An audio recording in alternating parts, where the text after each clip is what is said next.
so happy to be back. I feel like it's been a month since I filmed, and it's probably around that time, which is literally so crazy and sad for me.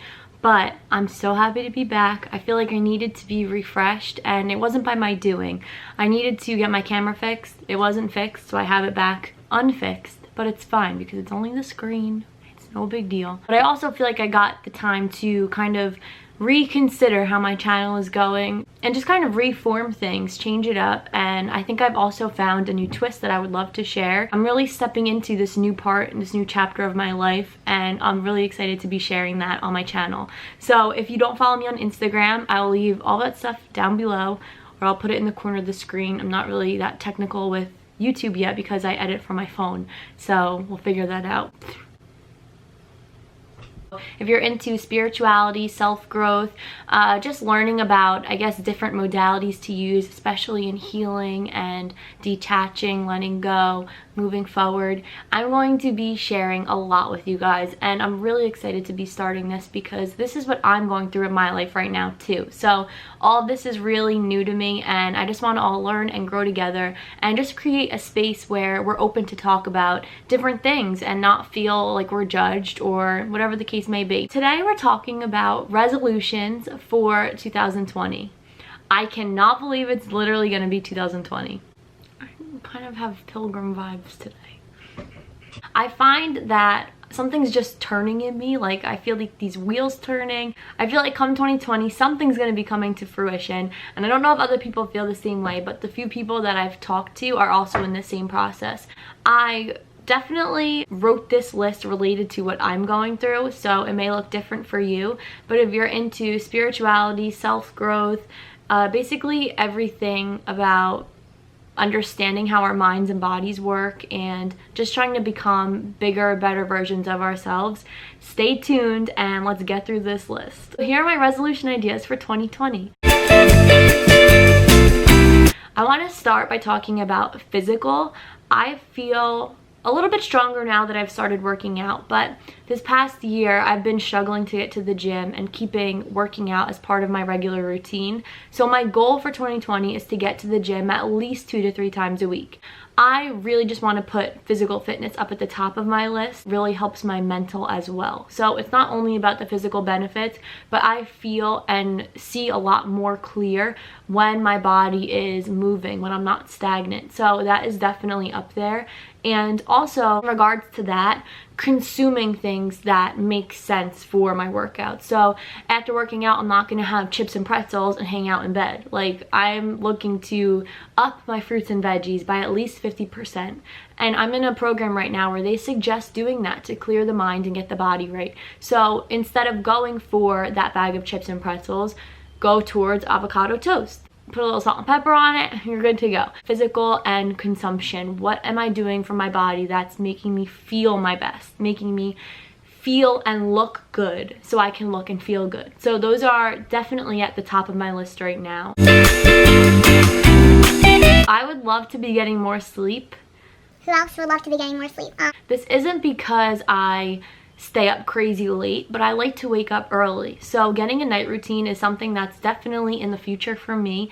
If you guys have night routines, let me know down below how you get into the night and get settled, because I don't really have a routine. I kind of just do my homework, whatever else has to be done around the house, and then I go to sleep.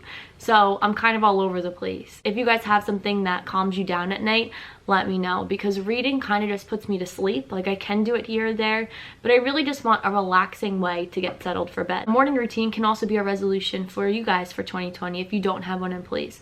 I'll leave mine in the corner or down below so you can check it out if you haven't seen it yet. But that's basically the gist of what I do every morning. And it's been changing a little bit, but I'll get into that in another video. Another thing I would really love to start incorporating is more sustainable purchases. I've always been a thrift shopper, not just because of the benefits of getting, you know, cheap clothes, nice clothes for cheap, but I also donate to the places that I thrift shop. So I like to give back. I like to go shop there, and I find it a great system. So that's something that really works for me. But I would like to limit my plastic use. I am horrible with water bottles. I literally have like 10 of these in my room right now. I hate to admit it. I want to start bringing my own grocery bags to the grocery store, and that also helps with eating 50% more fruits and veggies. Naturally, they're just not packaged, or they're packaged a lot less than snacks and other types of food, so that could work out. So a lot of these things, as you'll see, can go hand in hand and really help with overall growth and just feeling better. I really love that I've been practicing detachment, and this is something newer within the year, but I feel like right now I'm realizing how much of a toll this has been taking on me, and I can notice when I'm practicing it and I'm mindful of it how much of a difference it makes. Detachment is when you kind of step back and take your emotions out of situations, and it's really beneficial when it's used properly. It doesn't mean to just walk around with no feelings, but it means to just keep yourself in check. And if you do have tools that will help you understand how this can benefit you, I say go for it, look into it, because it's life-changing and it's really made me just a more conscious person. So that is something that I definitely want to continue going into 2020. I want to also practice letting go, releasing. I went from holding things in to letting too much out to practicing detachment, and now trying to find this middle ground of where is a safe place for me to release. Where do I do that? How do I do it in a healthy way? So I'm learning that, and there's a lot of mechanisms and modalities out there that can really help with proper release, getting your emotions out without feeling like you're too emotional, and things like that. These things take time. It's not going to happen overnight. It is a lifetime of work. So really all you need is the awareness, and it's very easy to start, and just to start implementing it in little parts of your life, being patient about the outcomes. There's gonna be days that feel like you go 5 steps backwards, and there's gonna be days where you're like, heck yeah, I nailed that. Like, I didn't react at all. I had it in the bag. That's me. I'm like, I didn't react, Jared, you see that? I didn't react. And he's like, yeah, but we're gonna, or like you did like a day later. It's just understanding the journey and taking in everything that you can to learn how this all works. I'm not somebody that likes to put numbers to things. I kind of just like the way things flow, but I genuinely enjoy reading, and I don't feel like I read enough. So my goal for 2020 is to read 1 book a month, something that will help me learn something or understand something. Just have it be more geared towards myself and how I operate, not so much like fiction and those types of stories.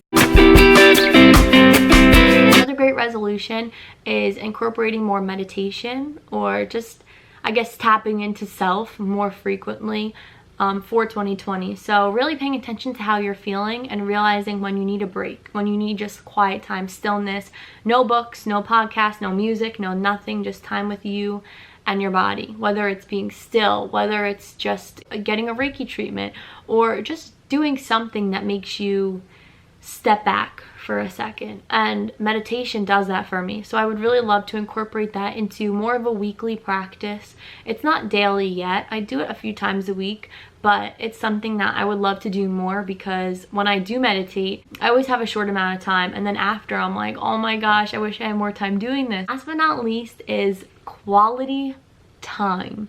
Not watching Netflix, not Netflix and chilling, whatever it may be with your boyfriend or girlfriend that just feels like a regular night.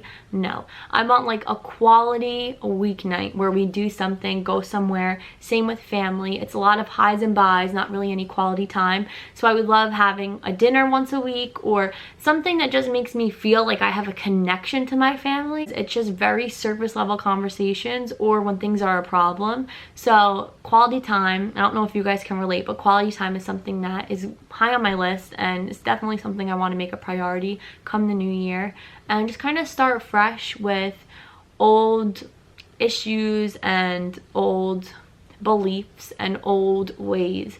And I'm just really looking forward to stepping into something more present and more conscious. Those are my top resolutions at the moment. I don't know if this is what you were expecting watching this video, but I hope you enjoyed it. If you guys have other things that you're going to be practicing come 2020, please let me know down below. I'm very open to anything that's going to promote change and just getting things going. I don't like feeling stagnant. I like to always be learning, consuming, taking in things that are going to benefit me and my family. Those are definitely my favorite resolutions right now. I don't just have one. I'm not just gonna go to the gym every day and call that my resolution. I want this to matter, and I hope you guys are learning and want things to matter for yourself as well. So let me know what you're learning or into down below. If you're into spirituality, if you're into self-growth, head over to my Instagram. I'm going to be posting a lot of updates on there, and I also have a business account that I just started as well. So I'm so happy to have you here, and I'll see you guys next time.